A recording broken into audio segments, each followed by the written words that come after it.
Page 4, Soldier's March, a very famous little piece by Robert Schumann. 2/4 time, it's got one sharp, we're in the key of G major. Make sure you can do the scale for G major. All the F's are sharp. The rhythm in both hands is pretty much the same here, but I want to check the notes and the fingering and all. So I'm going to start with the right hand. Starting with a 1-2 on the G and B, we're in this position to start. And it's 1, 2. The first note is on 1, and the G, D is on 2. 1, 2. It's like the second measure. So, but we have a dotted rhythm on the first beat. 1 E and a 2. 1 E and a 2. Don't make it a triplet. Not 1 and a 2, it's 1 E and a 2. It's got to be a short one. This has to be crisp. So just keep that a short note and you should be fine. You can feel it. That's what I'm after. And then just keep going. Third measure, 2-5, just coming over here. Thumb again. Really, we're sort of in this position. The thumb is anchored here, and we're crossing over as we need to with the second finger for the F sharp. So the second measure was here, and then here. I'm staying here, I'm not moving. I'm just staying here. And then 1, 4, 2, 3, 1. This is a very common fingering in piano playing. I highly encourage it. It's a good fingering, I like it. Second line, back to 1, 2. Now you come up. They're saying 2, 4, 1, 3. Don't forget the F sharp. And then 2, 4, 3. We don't have to stay anchored here, is what I'm saying. So the last note can be with third finger. Then the third line is the same as the first. Fourth line is the same as the second. Well, isn't that nice? Measure 17, top of page 5. You just come down here. And it's a 2-5. I recommend a 2-5. And then a 1-4 or 1-5. If you have little hands, you can get away with a 1-5 there for measure 19. But I prefer to, I got larger hands, so I do 2-5. And then measure 21, you come back down.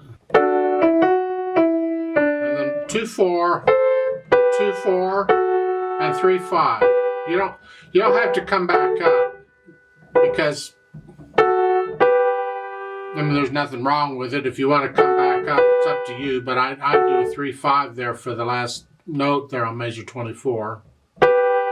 And then you come back up, like it was on page 4. Measure 29, you're down here. And then I do a 1, 2, 4 on that first. It's an A, D, and an F sharp. I do 1, 2, 4, and then a G chord here. There's nothing wrong with the 5. It's just a habit of mine to use a 4. There.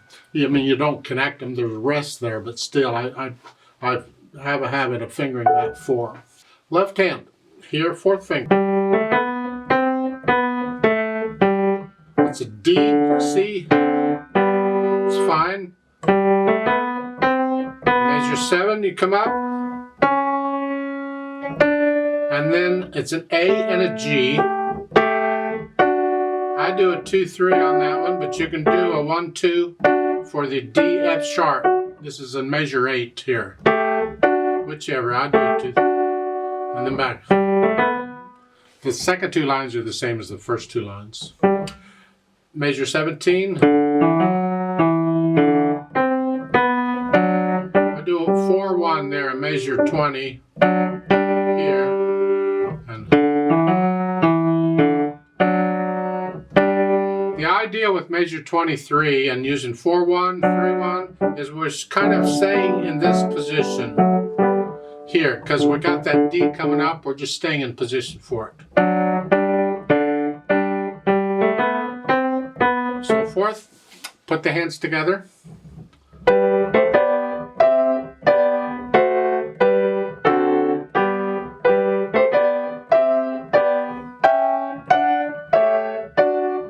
And again, if you got to go back one hand at a time again to get this fingering, that's fine. We don't want any hesitations anyway, eventually. It doesn't have to go fast, but it needs to be steady. Measure 17, you're here.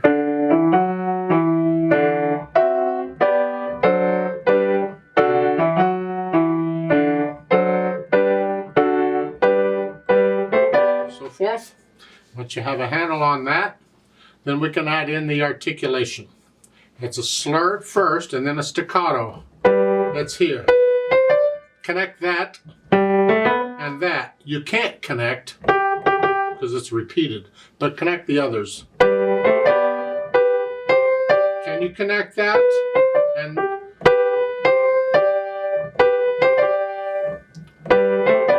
And the staccato is a short one.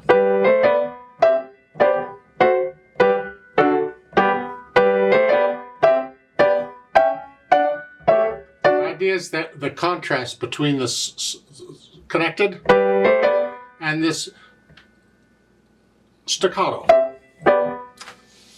Measure 17, again, it's the same connecting. Now that note in measure 18 is not staccato. You just lift up and move.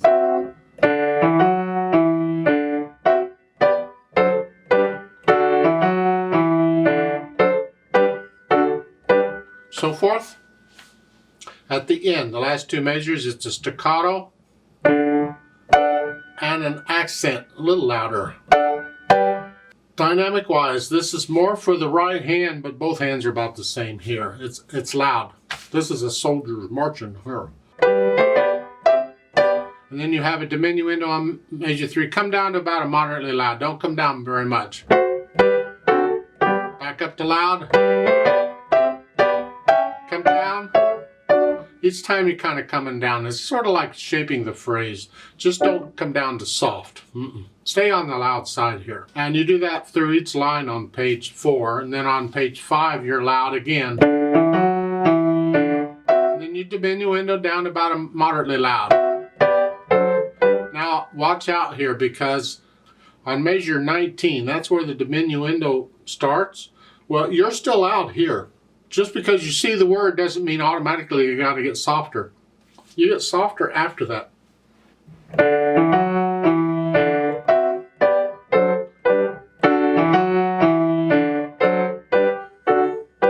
And you're doing that on every line except the last one. You're staying loud. And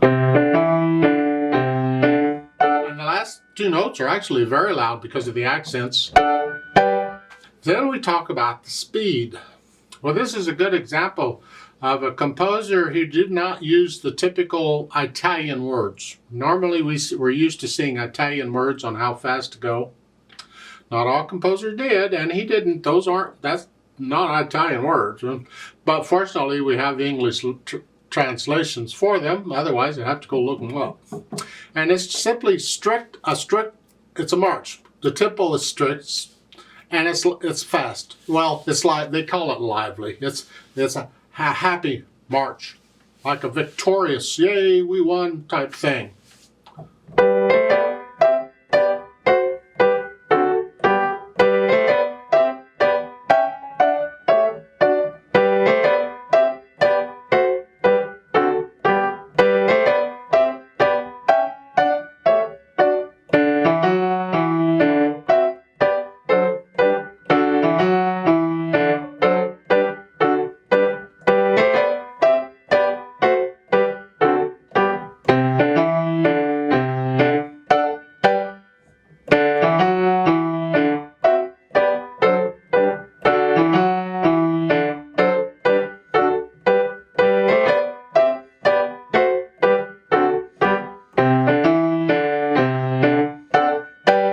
You notice the page 5 there is got repeat signs, so you actually play page 5 twice. That's fine. I would like to play this very slowly with you, and let's just play it, make sure you have the right notes and rhythms. I'll give us 2 counts since it's in 2/4 time. I'm just going to go ready, go, because that's 2 counts. I'm not going to do the dynamics, but I will do the articulation, the staccatos, and the repeat and all that. Ready, go.